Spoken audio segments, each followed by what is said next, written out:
สวัสดีทุกคนมื้อนี้ข้าพเจ้าจะมาเสริมเติมข้อมูลน้อยหนึ่งการสมเทียบระหว่างตัวG กับตัว V นี้ที่เมื่อวานนี้ข้าพเจ้าได้เฮ็ดคลิปหนึ่งเฉพาะแนะนำสเปคของตัว V นี้มันมีบางข้อมูลตกหล่นไปเนาะซึ่งมื้อนี้ข้าพเจ้าจะมาสมเทียบระหว่างตัว G กับตัว V นี้เพื่อให้เห็นง่ายขึ้นความแตกต่างระหว่าง Revo ตัวG กับตัว V นี้มันทางนอกมันคือกันเนาะมันจะต่างกันแต่ออปชันทางในบางจุดเท่านั้นเนาะเรื่องจักรมัน 2.4 2.8 มีทั้งเกียร์กระปุกเกียร์ออโต้แล้วก็เป็นขับเคลื่อน2ล้อกับ4ล้อไฟตาเป็นตัว G จะเป็นไฟตา LED บวกไฟลี่เป็น LED เนาะส่วนตัว V ก็มีไฟ LED บวกกับdaylight ส่วนหน้าจอของRevo ตัว V นี้มันจะต่างกันน้อยนึงว่าจะเป็น Apple CarPlay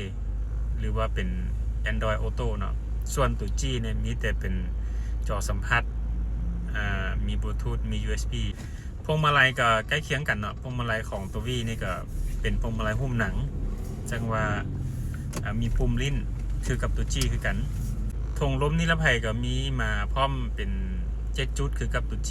ตัว G นี่บางรุ่นมี3จุดส่วนตัว V นี่มีเป็น7จุดคือว่ามันจะมีอยู่พวงมาลัยอยู่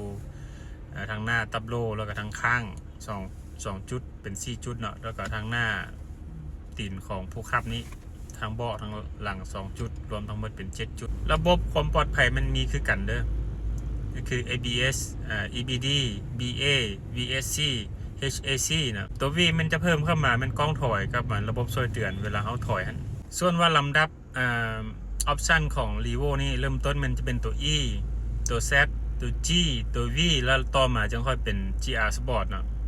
ถือว่า GR Sport เป็นตัวท็อปสุดท้าย